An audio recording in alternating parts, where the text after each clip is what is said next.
ونستغفره ونعوذ بالله من شرور أنفسنا ومن سيئات أعمالنا من يهده الله فلا مضل له ومن يضلل فلا هادي له وأشهد أن لا إله إلا الله وحده لا شريك له وأشهد أن محمدا عبده ورسوله يا أيها الذين آمنوا اتقوا الله حق تقاته ولا تموتن إلا وأنتم مسلمون وقال النبي صلى الله عليه وسلم فإن أصدق الحديث كلام الله وخير الهدى هدى النبي محمد صلى الله عليه وسلم وشر الأمور محدثاتها فإن كل محدثة بدعة وكل بدعة ضلالة وكل ضلالة في النار. Kaum muslimin rahimani wa rahmakumullah,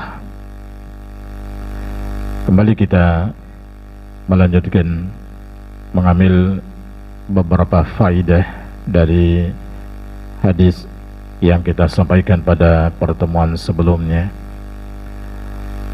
Itu hadis yang dicantumkan oleh Al-Imam An-Nawawi rahimahullahu ta'ala dalam bab tahrim az-zulmi wal amri biradil mazalim. Itu pada bab yang ke-26, haramnya perbuatan zalim dan mengembalikan hak orang yang terzalimi. Itu sebuah hadis dari sahabat Muaz bin Jabal radhiyallahu ta'ala anhu, yang mana beliau mengatakan, ba'asani Rasulullah sallallahu alaihi wasallam, Rasulullah sallallahu alaihi wasallam mengutus saya. Lalu Nabi sallallahu alaihi wasallam mengatakan, innaka tati qauman min ahlil kitab, sungguhnya wahai Muaz, kamu akan mendatangi kaum ahlul kitab. Wad'uhum ila syahadati la ilaha illallah, ajalah mereka kepada syahadat la ilaha illallah wa anni rasulullah, dan sungguhnya saya adalah rasulnya Allah subhanahu wa ta'ala. Wa inhum ata'u lidhalik fa'alimhum annallaha qad iftarada alaihim 5 salawatin fi kulli yawmin wa laylah. Kalau mereka mentaati kamu pada demikian, maka beritahukanlah mereka bahwasanya Allah subhanahu wa ta'ala telah mewajibkan salat 5 waktu sehari semalam. Fa inhum ata'u lidzalik, kalau mereka mentaati kamu pada perkara yang demikian, fa'alimhum annallaha qad iftarada alaihim sadaqatan tukhadhu min aghniyaihim wa turaddu ala fuqaraihim. Beritahukan mereka bahwasannya Allah subhanahu wa ta'ala telah mewajibkan bagi mereka sedekah, maksudnya zakat, yang diambil dari orang-orang kaya mereka lalu diberikan kepada orang-orang miskinnya mereka. Wa innahum ata'u lidzalik wa iyyaka wa qara'ima amwalihim. Kalau mereka telah mentaati kamu pada yang demikian, maka hendaklah kamu menghindari harta-harta kesayangannya mereka. Wattaqi da'watal mazlum. Kemudian kata Nabi sallallahu alaihi wasallam, hati-hati, jauhilah terhadap doa orang yang terzalimi, fa innahu laisa bainaha wa bainallahi hijabun, karena tidak ada penghalang di antara doanya dan Allah subhanahu wa ta'ala. Hadis ini muttafaqun alaih, dikeluarkan oleh Imam Bukhari dan Imam Muslim. Nah, ini hadis yang kita sampaikan kemarin pada pertemuan sebelumnya. Sekarang kita mengambil fawaid yang disebutkan oleh Syekh Muhammad bin Shalih Al-Utsaimin rahimahullah dari hadis-hadis ini. Nah, Syekh Muhammad bin Salih Al-Utsaimin rahimahullah mengatakan, wa hadzal haditsul azim allazi bayyana fihi Muadz bin Jabal radhiyallahu ta'ala anhu bimaza ba'asahu an-nabi sallallahu alaihi wasallam ala ahli al-Yaman fihi fawaidu katsirah. Hadis yang agung ini yang menjelaskan padanya, allazi bayyana fihi, yang menjelaskan padanya itu Muadz bin Jabal radhiyallahu ta'ala anhu, dengan apa Rasulullah sallallahu alaihi wasallam mengutus beliau ke negeri Yaman. Nam, allazi bayyana fihi Muadz ibn Jabalin radhiyallahu ta'ala anhu. Dalam hadis ini yang mana menjelaskan ya, Muadz bin Jabal radhiyallahu ta'ala anhu yang beliau diutus oleh Nabi sallallahu alaihi wasallam ke negeri Yaman. Dalam hadis ini memiliki banyak sekali faidah-faidah. Di antaranya yang pertama disebutkan oleh beliau, wujubu ba'sid du'at ila Allahi wa hadza min khasa'is walil amri. Wajib untuk mengutus da'i yang menyeru kepada agama Allah Subhanahu wa ta'ala, dan ini merupakan tugas walil amri, tugasnya pemerintah. Maka kata beliau, wajib bagi walil amril muslimin, bagi pemerintah, untuk mengirim para da'i ke semua tempat, karena semua tempat itu butuh kepada dakwah. Maka kewajiban bagi pemerintah, bagi walil amri, untuk mengutus orang yang mengajak manusia kepada agama Allah Subhanahu wa ta'ala. Dan ini merupakan kebiasaan dan petunjuk Nabi sallallahu alaihi wasallam. Beliau mengutus para utusan, para da'i yang mengajak manusia ke jalan Allah Subhanahu wa ta'ala. Ya, di antaranya ini Muadz bin Jabal yang diutus oleh Nabi sallallahu alaihi wasallam ke Yaman. Kemudian juga ada Mus'ab bin Umair yang diutus oleh Nabi sallallahu alaihi wasallam ke Madinah ya. Dan sahabat-sahabat yang lain. Dan inilah hendaknya dilakukan oleh khalifah, oleh pemerintah kaum muslimin. Nah, untuk tetap menjalankan petunjuk Nabi sallallahu alaihi wasallam, karena manusia butuh kepada petunjuk. Ada orang yang mengajak dan mengajar mereka tentang agama Allah Subhanahu wa ta'ala, sehingga amar ma'ruf ini berjalan ya sampai hari kiamat, sampai waktu yang telah ditentukan oleh Allah Subhanahu wa ta'ala. Kemudian di antara faidah yang lainnya, annahu yanbaghi ayyudhkara lil mab'usi halul mab'us ilaih hatta yata'ahhaba lahum wa yunzilahum manazilahum li'alla ya'tiyahum ala gharratin. Ya, selayaknya untuk disampaikan kepada yang diutus, da'i tersebut, keadaan al-mad'u, keadaan masyarakat atau orang yang akan diajak tersebut, disampaikan keadaannya. Ini supaya apa? Supaya da'i tadi dia bersiap-siap, sehingga dia pun bisa menempati mereka sesuai dengan tempatnya. Bagaimana keadaan mad'u itu?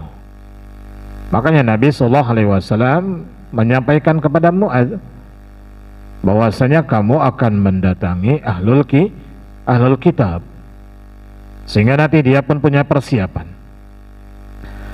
ya, supaya nanti dai, orang yang diutus, tidak kebingungan. Lalu mereka misalnya mendatangkan syubhat-syubhat kepada dai tersebut, sehingga nanti dia nggak bisa untuk menjawabnya karena dia tanpa persiapan. Maka ini akan membawa mudarat yang besar terhadap dakwah. Maka sekali lagi, bagi seorang dai, agar dia istidad, agar dia punya bekal, punya persiapan terhadap apa yang akan disampaikan, yang akan dibicarakan ya oleh al-mad'u, oleh masyarakat tadi. Pasti nanti masyarakat akan bertanya, akan mengeluh, barangkali akan protes ya. Maka di sini dia, seorang dai, harus bisa menjawabnya. Makanya dia harus punya persiapan. Oleh sebab itu, yang mengutus dia harus menyampaikan keadaannya, keadaan daerah-daerah, penduduknya, masyarakatnya, apa latar belakangnya mereka. Maka ini harus disampaikan kepada seorang utusan, seorang dai tersebut. Karena kalau tidak, ya tadi, mereka akan mendatangkan syubhat-syubhat yang dai barangkali belum mengetahuinya, sehingga dia nggak bisa untuk menjawabnya, dia nggak bisa mengatasinya. Ini kan bahayanya nanti terhadap Islam, terhadap dakwah itu sendiri. Namun Allahu a'lam. Kemudian yang berikutnya kata beliau, wa minha anna awwala ma yud'a ilaihi nas syahadatu an la ilaha illallah wa anna Muhammad Rasulullah wa dzalika qabla kulli syai'in. Yang pertama kali disampaikan kepada manusia itu adalah ya syahadat la ilaha illallah wa anna Muhammad Rasulullah, sebelum yang lainnya. Terutama kalau keadaan masyarakat tadi mereka belum muslim ya, belum Islam ya, maka ini yang pertama kali disampaikan. Jangan sampai nanti disampaikan kepada orang-orang kafir misalnya, kata beliau, Anda mendatangi mereka lalu menyampaikan tinggalkan khamar, tinggalkan zina, tinggalkan riba ya. Ini sebuah kesalahan. Asilil asla awalan ya. Sampaikan pondasi dulu. Itu masalah syahadat. Kemudian baru barangkali nanti cabang-cabangnya, bagian-bagiannya. Rukun Islam dulu, rukun iman dulu ya. Rukun Islam pun ya syahadat dulu, baru nanti menyampaikan yang lain. Ajak mereka kepada tauhid, ar-risalah ya, tauhid ya, syahadat tauhid, kemudian syahadat rasul. Kemudian baru nanti apa? Rukun-rukun Islam yang lainnya, mana yang paling penting, maka itulah yang harus didahulukan. Wallahu a'lam. Kemudian yang berikutnya kata beliau, wa minha annahu idza kana al-mad'u fahiman lil khitab. Kalau al-mad'u, masyarakat yang disampaikan tadi mereka sudah paham ya dengan bahasa yang disampaikan, maka tidak butuh untuk penjelasan. Misalnya Anda menyampaikan tentang syahadat la ilaha illallah, dan mereka sudah mengetahui maknanya karena bahasanya mereka adalah bahasa Arab misalnya, maka di sini tidak perlu kita untuk menjelaskannya. Tapi kalau mereka belum memahami tentang syahadat la ilaha illallah, maka di sini harus dijelaskan bahwasanya la ilaha illallah ini kan masuk bagian daripada rukun Islam. Dua kalimat syahadat ini, rukun Islam itu memiliki rukun-rukun lagi, sebagaimana sholat punya rukun, puasa punya rukun juga ya, haji. Maka syahadat pun ada rukunnya, ada syaratnya, ada rukunnya, ada pembatalnya.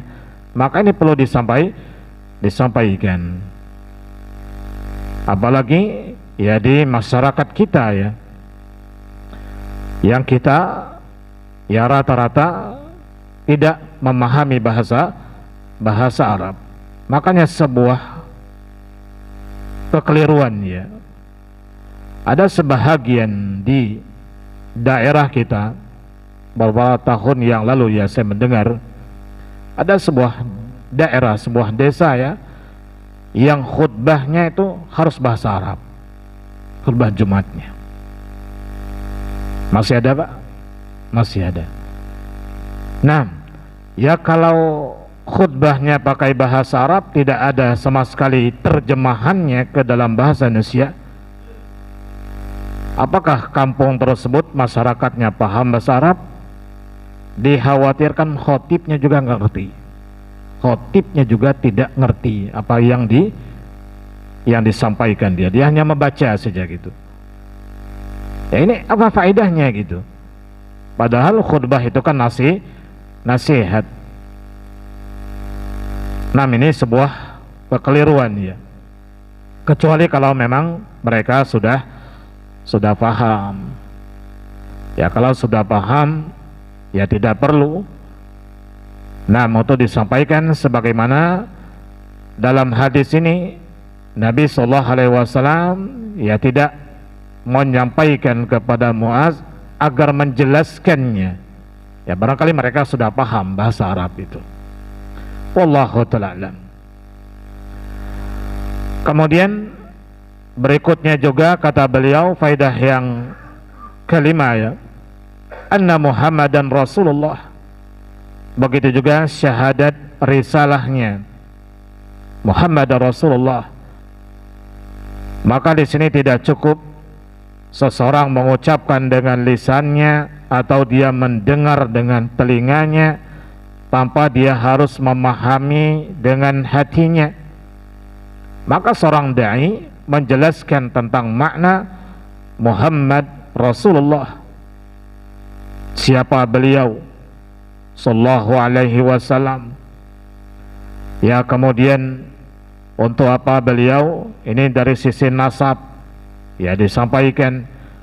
Kemudian untuk apa beliau diutus oleh Allah Subhanahu wa taala, apa visi dan misi ya Nabi sallallahu alaihi wasallam itu diutus. Maka ini perlu disampaikan kepada al-mad'u. Kemudian yang berikutnya kata beliau wa yubayyinu lahu aidha, menjelaskan juga bi annahu rasulun wa laysa bi rabbin wa laysa bi kadzabin, bahwasanya Nabi sallallahu alaihi wasallam beliau hanyalah seorang rasul, bukan rabb. Tidak ada pada Nabi sallallahu alaihi wasallam dan nabi-nabi yang lainnya tidak memiliki khasais ar-rububiyah, tidak memiliki sifat-sifat ketuhanan. Kemudian juga tidak berhak untuk diibadahi. Namun para nabi dan para rasul tidak boleh didustakan. Mereka adalah hamba yang tidak boleh untuk disembah namun mereka adalah rasul yang tidak boleh untuk didustakan. Makanya di antara kedudukan yang Allah Subhanahu wa taala berikan kepada para nabi dan para rasul adalah abduhu wa rasuluh. Sebagai hamba Allah, sama seperti manusia yang lain dari sisi basyariahnya, namun mereka dibedakan adalah rasul, utusan Allah Subhanahu wa taala yang memiliki keistimewaan. Sehingga di sini para nabi dan para rasul tidak berhak untuk diibadahi karena mereka adalah manusia biasa, namun mereka tidak boleh untuk didustakan karena mereka adalah seorang rasul. Kemudian yang berikutnya kata beliau, wa yubayyinu lahu aidha, menjelaskan juga kepada mereka bahwasanya dua kalimat syahadat ini merupakan miftahul Islam, pembuka Islam. Makanya orang yang mau masuk Islam yang diucapkan dua kalimat syahadat ini, sehingga tidak sah ibadah apapun kecuali dengan pembuka ini, kecuali dia telah bersyahadat ya asyhadu alla ilaha illallah wa asyhadu anna muhammadar rasulullah. Ini terutama bagi orang-orang kafir ya yang mereka mau masuk Islam. Tapi berbeda dengan kalau kaum muslimin yang mereka dari keturunan kaum muslimin, dari orang tua yang muslim dan muslimah, maka secara otomatis mereka adalah muslim. Wallahu ta'ala. Kemudian jemaah yang dimuliakan Allah Subhanahu wa taala, di antara faedah hadis ini juga kata beliau, anna ahamma syai'in ba'da syahadataini hiya shalah. Perkara yang paling penting setelah dua kalimat syahadat yang harus disampaikan oleh seorang da'i tadi adalah masalah salat. Karena inilah yang disampaikan oleh Nabi SAW kepada Muaz bin Jabal, kalau mereka telah mentaati kamu pada perkara yang demikian tadi, mereka sudah syahadat, sudah masuk Islam, maka sampaikan kepada mereka bahwasanya Allah Subhanahu wa taala mewajibkan salat 5 waktu dalam sehari semalam. Kemudian di antara faedah dari apa yang disampaikan oleh Nabi sallallahu alaihi wasallam, bahwasanya salat yang diwajibkan itu 5 kali dalam sehari semalam, maka hal ini menjelaskan bahwasanya witir itu enggak wajib. Inilah yang sudah kita bahas dalam kitab Bulughul Maram ya, bahwasanya Nabi sallallahu alaihi wasallam tidak menyebut dalam hadis ini kalau witir itu adalah wajib. Maka pendapat yang paling rajih dari pendapat para ulama bahwasanya witir itu tidak wajib. Walaupun memang ada sebahagian yang merinci, kalau seseorang yang punya wirid, apa wiridnya? Dia sholat malam. Ya, dia sholat malam ya. Maka di sini berarti witir itu adalah wajib bagi dia. Adapun kalau tidak ada wirid bagi dia, maksudnya dia enggak sholat malam, berarti tidak wajib. Namun wallahu a'lam, yang sahih kata Syekh Muhammad bin Shalih Al-Utsaimin rahimahullah, witir tidak wajib secara mutlak. Ini pendapat yang disahihkan oleh beliau. Apakah orang tadi punya wirid salat malamkah, dia selalu salat malam punya wirid gitu ya, ataukah dia tidak, maka witir tidak wajib.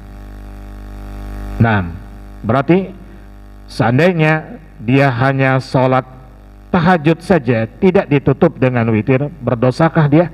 Tidak, karena tidak wajib. Namun jelas yang paling utama salat malam itu ditutup dengan witir. Karena kalau wajib kata beliau, Nabi sallallahu alaihi wasallam pasti menjelaskannya. Wallahu a'lam. Kemudian faedah yang berikutnya dari hadis ini, bahwasanya zakat itu adalah wajib. Wahya fardun min furudil Islam. Ya, zakat adalah merupakan kewajiban dari kewajiban-kewajiban di dalam agama kita. Dia rukun yang ketiga dari rukun Islam. yakni setelah syahadat dan salat, ya, maka zakat adalah merupakan sebuah kewajiban yang utama. Kemudian ada faedah juga berkenaan dengan masalah zakat. Ini dijelaskan oleh beliau, anna zakata wajibatun fil mal la fi zimmah. Zakat ini merupakan kewajiban yang berkaitan dengan harta, bukan pada tanggungan, ya, tidak pada tanggungan, ya. Akan tetapi yang sahih kata beliau, ya, dia wajib pada harta, memang ada hubungannya dengan tanggungan, ya. Apa maksudnya di sini? Kalau kita mengatakan bahwasanya zakat ini wajib pada tanggungan, ya, ini berkaitan dengan tanggungan, maka bisa jadi zakat itu nanti gugur kewajibannya kalau orang tadi punya hutang, karena kedudukan hutang adalah tanggungan. Apa di sini beliau contohkan, Anda punya hutang misalnya berapa, ya, kalau hitungannya zakat ini kemarin, kalau dengan perak berapa kemarin? Kurang lebih berapa kemarin? 595 gram kan? Kurang lebih kemarin 29 jutaan, ya. 30, ya, kurang lebih lah 30 juta. Kalau dia punya hutang 30 juta dan dia juga punya uang 30 juta, berarti nggak wajib zakat. Imbas, ya. Ini kalau berkenaan dengan zakat itu wajib pada tanggungan, gitu. Karena ini dua hak yang saling bertentangan. Ada hak yang saling bertentangan. Wallahu alam, namun kata beliau Syekh Muhammad bin Shalih Al-Utsaimin rahimahullah mengatakan di sini yang sahih bahwasanya dia wajibatun fil mal. Zakat itu wajib berkenaan dengan harta. Karena Allah Subhanahu wa taala berfirman, "Khudz min amwalihim shadaqah." Ambillah dari harta-harta mereka, ya, sebagai zakat. Apa maksudnya di sini, ya? Kalau memang seseorang tadi memiliki harta, terutama wallahu ta'ala, kalau hutangnya tadi belum jatuh tempo, ya, apalagi kalau hutangnya belum jatuh tempo, ya, berarti orang ini ada kewajiban untuk, ya, membayar zakat. Makanya dalam hitungan harta, ya, zakat harta itu, di antara pendapat para ulama kita yang mengatakan zakat harta itu adalah wajib. Bagaimana cara menghitungnya? Jadi yang dihitung itu adalah harta benda yang diperdagangkan, yang diperjualbelikan itu, dengan nilai ketika dia membeli, dihitung. Kemudian keuntungan plus keuntungan, ya, keuntungan berapa plus modal juga, ada modal ada keuntungan digabung semua. Kemudian nanti hutang yang ada pada orang lain yang kita yakin dia akan membayarnya, itu juga dihitung. Kemudian nanti baru dikurangi hutang kita yang jatuh tempo. Nah, baru nanti berapa semuanya, apakah sudah mencapai nisab, ya, kemudian nanti baru keluarkan zakatnya 2,5%. Wallahu a'lam. Itu kalau berkenaan dengan zakat harta. Bimakna annaha idza wajabat wa farrata al-insanu fiha fa innahu yadman. Maknanya di sini kata Syekh, ya kalau zakat tadi adalah wajib bagi dia, lalu dia melalaikannya, ya manusia tadi melalaikannya, maka dia harus menanggung zakat itu. Wallahu alam, ini maksudnya dalam tanggungan ya. Kalau seorang tadi melalaikan zakat padahal dia sudah wajib gitu pada saat itu, kemudian uangnya terbelanjakan mungkin ya, maka di sini dia tetap menanggung zakat itu. Kalau memang sudah wajib. Bisa dipahami aja, kan ada yang sebenarnya orang ini sudah wajib dia zakat, sudah mencapai nisab dan sudah sampai haulnya, tapi uangnya dibelanjakan barangkali karena kelalaian dia, sehingga uangnya tadi tidak cukup lagi untuk dia membayar zakat, maka zakat tadi masih tetap merupakan tanggungan dia. Wallahu ta'ala alam.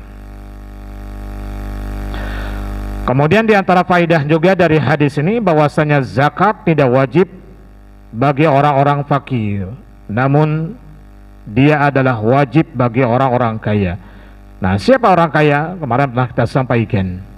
Kaya di sini adalah bukan orang yang memiliki harta yang banyak gitu, miliaran, bukan. Tapi yang dikatakan kaya dalam bab zakat adalah allazi yamliku nisaban, orang yang memiliki harta sampai nisab. Kalau punya sapi, berapa kemarin sapi? 30 ekor, berarti kaya dia. Punya onta 5 ekor, udah kaya. Punya kambing 40, berarti udah kaya, karena udah mencapai nisab. Tinggal nanti haulnya apakah dimiliki selama 1 tahun ataukah tidak. Nah, kemudian syaratnya kemarin juga digembalakan. Begitu juga dengan harta yang lain nanti ya. Ya kalau dihitung dengan perak ya kurang lebih 30 juta. Kalau seorang memiliki harta, ya simpanan dia misalnya mencapai 30 juta, ya dan itu sampai 1 tahun dia memilikinya, hitungan bulan Hijriyah, berarti dia termasuk orang yang kaya. Maksudnya kena zakat, ditinjau dari nisab perak. Kalau emas kemarin besar kan, 200-an lebih juta, sekarang 300. 1 gram berapa emas? 3 juta ya, sudah 3 lebih ya, karena 85 kan, nisabnya 85 ya kali 3 ya, Masya Allah 200-an lebih ya. Nah, ini kalau dihitung dengan emas lambat antum zakatnya, maka lebih, saya sampaikan kemarin, lebih amannya hitung dengan perak ya, biar kita termasuk orang yang mengeluarkan zakat. Nah, muzaki, dan insya Allah harta pun akan bertambah, tidak akan berkurang. Nanti dilihat ya berapa nilai perak. Kalau salah 595 kemarin ya, 595 gram perak udah naik perak. Dan maksudnya gramnya kan 595 gram itu nisabnya. Nah, sekarang berapa Pak?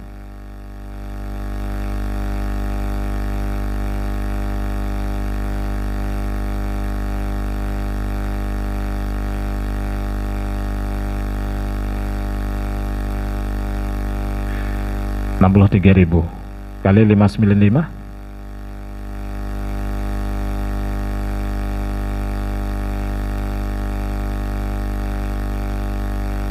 595 ya. Ya 37.500.000 ya untuk hari ini ya. Nah, untuk hari ini ya nanti pas ya nisabnya lihat dulu. Ya haulnya ya. Haul itu kan hitungan satu tahun. Ya kalau seorang hari ini memiliki uang ya 30 berapa tadi 37 ya 500 ya, kemudian nanti 1 tahun berikutnya masih seperti itu dan lebih, berarti itu dia sudah memilikinya selama satu tahun. Wallahu ta'ala. Kemudian jemaah yang dimuliakan Allah Subhanahu wa ta'ala, kenapa zakat ini dinamakan dengan sedekah ya? Dinamakan dengan sedekah. Dalam hadis tadi kan disebutkan oleh Nabi sallallahu alaihi wasallam, "Annallaha aftarada alaihim sadaqatan." Allah Subhanahu wa ta'ala telah mewajibkan bagi mereka sedekah. Ya, sedekah ya. Dari orang-orang kaya mereka diberikan kepada orang-orang miskin. Kenapa zakat ini dinamakan dengan sedekah? Karena dia sebagai bukti tentang kebenaran imannya. Ya, sedekah itu dari kata sedekah ya. Nah, benar gitu. Shadik ya, benar gitu. Dan Allah Subhanahu wa ta'ala berfirman, "Wa tuhibbunal mala hubban jamma." Ini di antara tabiatnya manusia. Mereka mencintai harta dengan kecintaan yang berlebih-lebihan. Dan suatu yang wajar ya, manusia itu mencintai harta. Karena memang dihiasi bagi manusia itu kecintaan terhadap ya dunia, ya terhadap ya istri, ya wanita, terhadap harta ya dan yang lain. Nah, tatkala dia sampai mengeluarkan, memberikan suatu yang dia cintai ya kepada yang lebih dia cintai, yaitu kepada Allah Subhanahu wa ta'ala, karena Allah yang memerintahkan, ini sebagai bukti ala sidqil iman, menunjukkan kebenaran daripada imannya, sehingga disebutkan dengan sedekah tadi, dari kata atau dari huruf sod dal qaf ya. Sedekah, sidik, benar, jujur dia, sebagai kejujuran kebenaran daripada imannya. Namun Allahu alam. Kemudian di antara faidah juga dari hadis ini, kata beliau Syekh Muhammad bin Shalih Al-Utsaimin rahimahullah, annahu yajuzu sarfu zakat fi sinfin wahidin min asnafi zakat.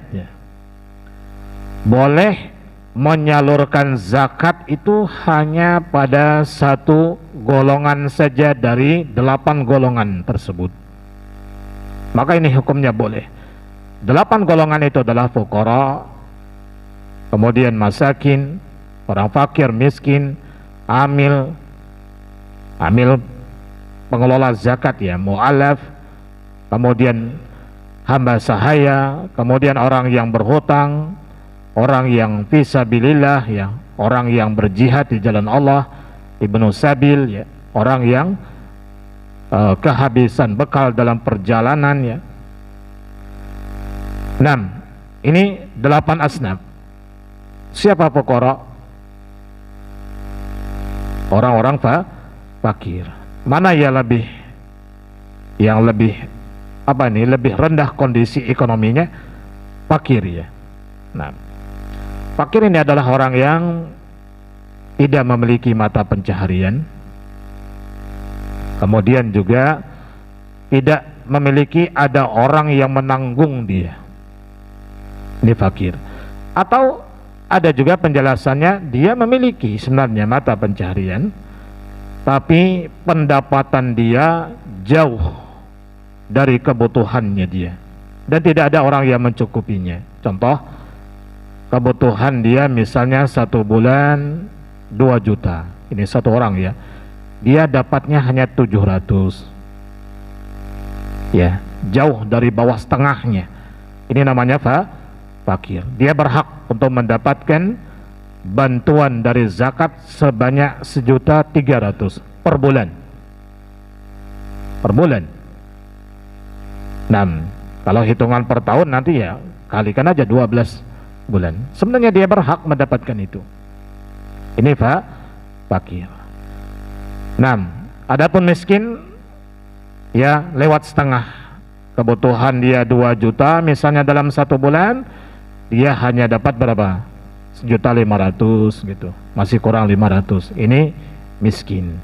Maka dia berhak juga mendapat bagian dari zakat 500 per bulannya untuk menutupi kebutuhannya. Dihitung nanti 1 tahun. Wallahu alam. Ini kalau pengelolaan zakat itu sudah rapi jemaah, maka mereka berhak untuk mendapatkan itu. Wallahu alam. Cuma mungkin di tempat kita belum dikelola dengan sebaik-baiknya ya. Nah, sehingga barangkali penyalurannya belum maksimal ya. Wallahu ta'ala.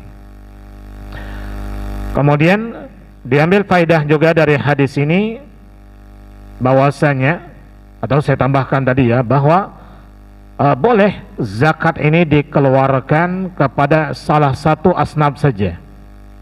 Antum mengeluarkannya hanya untuk golongan orang miskin saja boleh. Beberapa orang miskin misalnya, yang lain enggak boleh. Atau semuanya yang 8 golongan ini diberikan boleh.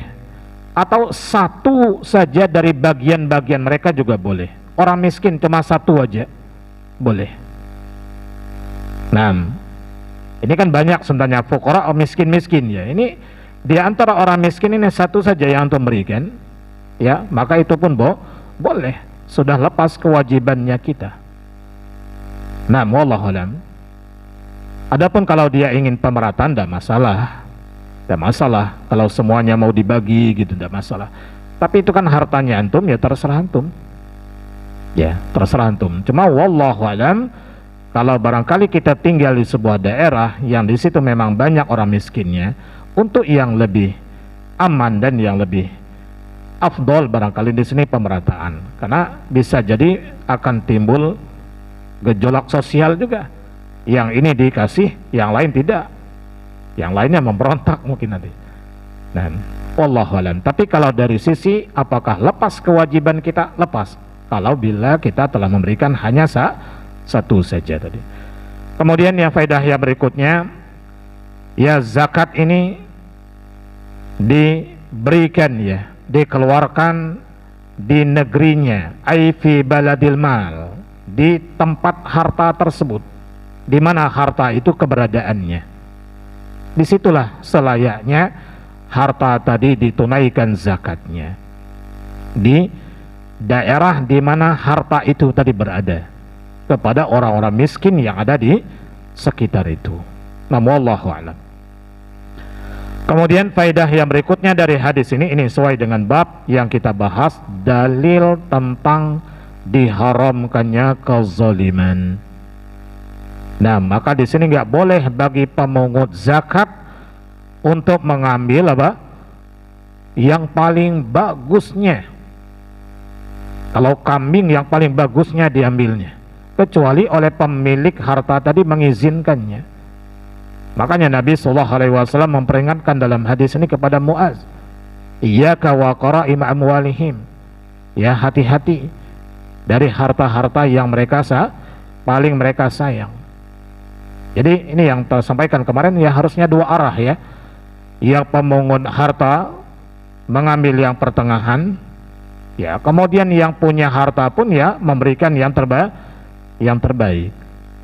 Nah, wallahu alam, kecuali tadi ya, kalau pemilik harta mengizinkan mengambil yang paling bagusnya tidak masalah.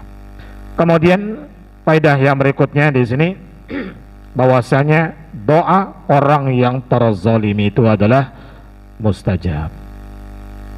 Tidak ada penghalang ya di sisi Allah Subhanahu wa taala. Sehingga di sini faedah yang terakhir Ya, wajib bagi kita untuk menghindari yang namanya doa orang yang terzalimi. Nah, karena kita merasa waspada dan khawatir jemaah. Wallahu alam. Jadi usahakan kita menghindari hal-hal yang membuat orang lain itu merasa dizalimi oleh kita. Karena tadi kalau sampai dia memanjatkan doa kepada Allah Subhanahu wa taala, ini terbuka hijabnya. Dan pernah saya sampaikan kemarin ya, walaupun itu orang kafir, kalau dia berdoa kepada Allah ya, kalau dia doa kepada patung ya tidak mungkin dikabulkan ya. Tapi kalau dia berdoanya sama Allah walaupun dia kafir, maka Allah Subhanahu wa taala akan mengabulkan doanya, bukan karena kekafirannya, tetapi karena keadilannya Allah. Allah telah mengharamkan kezaliman itu pada dirinya. Maka hati-hati terhadap kezaliman. Wallahu alam. Barangkali ini yang bisa saya sampaikan. Insyaallah nanti pada pertemuan berikutnya, hadis yang selanjutnya masih pada bab ini. Wallahu alam. Wassallallahu ala Muhammadi wa ala alihi wa sahbihi wasallam. Dan kita akhiri dengan doa kafaratul majlis. Subhanakallahumma wa bihamdika asyhadu an la ilaha illa anta astaghfiruka wa atubu ilaik. Wassalamualaikum warahmatullahi wabarakatuh.